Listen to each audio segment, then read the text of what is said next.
Hey everyone, other helmet guy here. Today we're diving into the Nintendo Direct that just dropped. I've got some thoughts and opinions to share on everything that was announced. If you enjoy the video, make sure to follow, like, and subscribe for more. Now, let's get into it. Honestly, watching through the Direct, it was a bit of a mixed bag for me.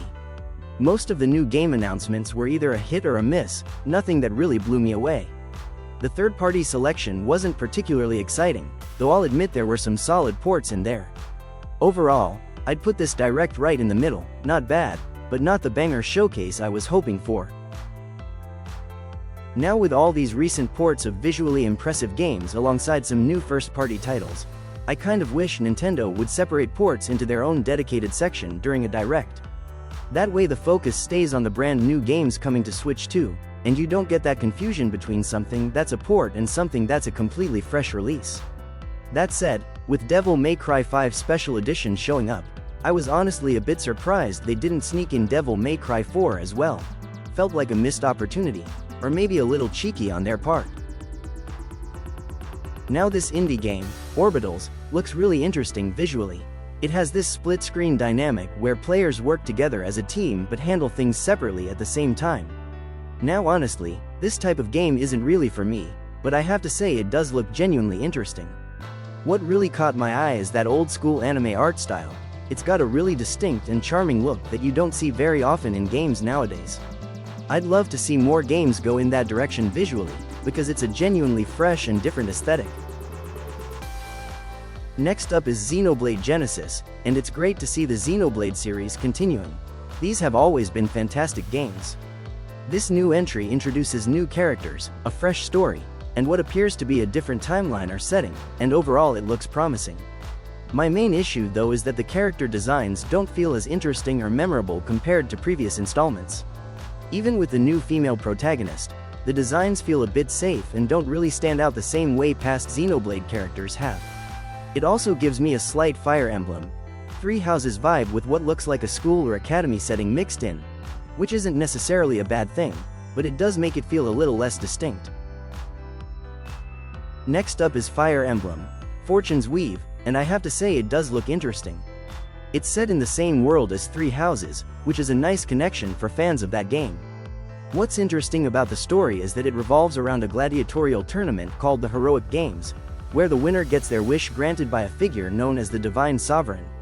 Rather than one main protagonist, you actually get to choose from 4 different characters: Kai, the young blue-haired boy trying to free his imprisoned father; Theodora, a warrior queen; Dietrich, the white-haired swordsman in black armor; and Lita, a musician out for revenge.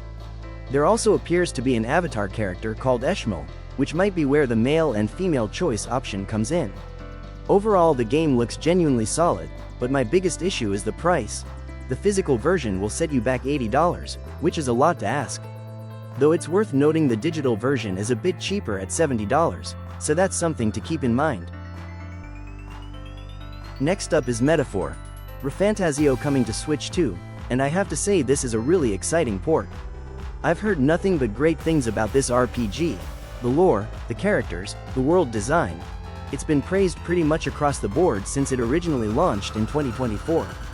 So it's brilliant that Switch 2 players are finally getting to experience it. However, my concern about whether it would come as a full game card or a game key card, unfortunately it's the latter. The physical edition will be a game key card, meaning you still need the card to play but the actual game downloads separately. For collectors who want the real deal on their shelf, that is a bit of a shame. Now Final Fantasy Resonance looks really interesting. It's got that stunning HD 2D visual style similar to Octopath Traveler, and it's a great return to classic turn-based combat for the Final Fantasy series. The battle system features characters called Visions, echoes of iconic Final Fantasy characters like Cloud and Terra, who fight alongside you with unique abilities, which does give it a bit of a Persona feel. Now this is actually based on a now-defunct mobile game called Final Fantasy Brave Exvius, but it's important to say this isn't just a straight port of that game.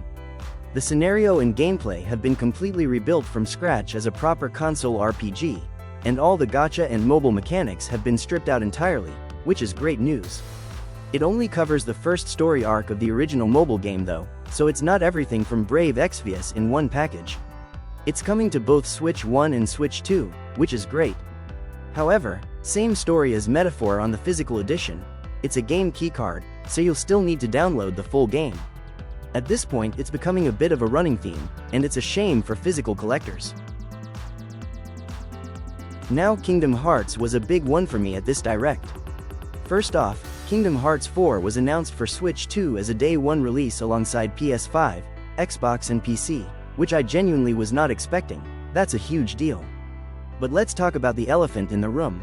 On Switch 1, the only way to play the Kingdom Hearts collection was through the cloud versions, which was honestly ridiculous. You needed an internet connection just to play what you already paid for. They could have simply released the games natively as digital downloads or even on cartridge, but instead they gave us this cloud streaming workaround. Well, now on Switch 2 they're finally doing it properly with the Kingdom Hearts collection, approximately 3. Launching natively in October, no internet required. However, Square Enix have also now discontinued the cloud versions entirely, which means anyone who paid for those only gets a 50% discount on the new versions, not a free upgrade. That's a bit cheeky in my opinion. And as I predicted, the physical edition of the collection? You guessed it, another game key card. At this point it really is becoming a pattern. Now I did miss a previous Direct where some of these games were announced, so I want to touch on a few of them. My point here is that so many of these games could have been ported to Switch 1 as a way to bridge the gap before everything moved over to Switch 2. For example, with Fallout 4 Anniversary Edition now on Switch 2, they could have ported any of the older classics to Switch 1 as an alternative. Fallout 1, 2, 3, or even New Vegas would have all been great options to hold fans over. Same with the new James Bond game 007. First Light on Switch 2. They could have brought back the classic third-person PS2 Bond game, Everything or Nothing, as a nice throwback port on Switch 1. And with Indiana Jones and the Great Circle on Switch 2, they had a perfect opportunity to port the classic PS2 game Indiana Jones and the Emperor's Tomb to Switch 1 as well. All of these would have been brilliant ways to keep Switch 1 owners happy while building excitement for what was coming on Switch 2. It really was a missed opportunity. Now with Metal Gear Solid Master Collection Volume 2 arriving on both Switch 1 and Switch 2, this is a really big deal. Especially for MGS4. Guns of the Patriots, which has been stuck exclusively on PS3 since 2008, and this is literally its first ever port anywhere. Peace Walker is also included, and as a bonus you even get Metal Gear Ghost Babel thrown in. So the content is great. However, as you've probably guessed by now, game keycard again for the physical edition on both Switch 1 and Switch 2. At this point it's just expected. Now on a separate note, something that's been bothering me is Batman Arkham Origins. That game is genuinely hard to get hold of nowadays, and it's funny because it actually did get a Wii U port back in 2013, so Nintendo players have played it before.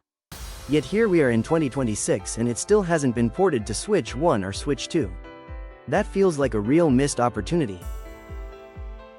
And finally, the big closing announcement of the Direct, The Legend of Zelda, Ocarina of Time remake. Now this is coming exclusively to Switch 2 in 2026 with what Nintendo describes as stunning new visuals and updated designs, so it does sound like a proper full remake rather than just a remaster. That said, the trailer showed absolutely no gameplay, just a cinematic teaser, so we really don't know much yet about what's new beyond the visuals. It does remind me a bit of the Star Fox remake situation where an old classic is being revisited with a fresh coat of paint. And honestly, I'm not that excited personally. They already did an Ocarina of Time remake on the 3DS back in 2011, so this feels like the second time they're going back to the same well. It's a beloved game, don't get me wrong, but I'd rather see something brand new. We'll have to wait and see what more details they reveal. But those are just my thoughts on this Direct, and as you can see, there are plenty of ups and downs. One thing I'm starting to believe is that Nintendo are slowly moving away from the Switch 1 and shifting their full focus over to the Switch 2, and honestly this Direct only reinforces that feeling. We're not quite there yet, but the signs are there. Anyway, let me know what you think in the comments below. I'd love to hear your thoughts on the Direct. And as always, thanks for watching.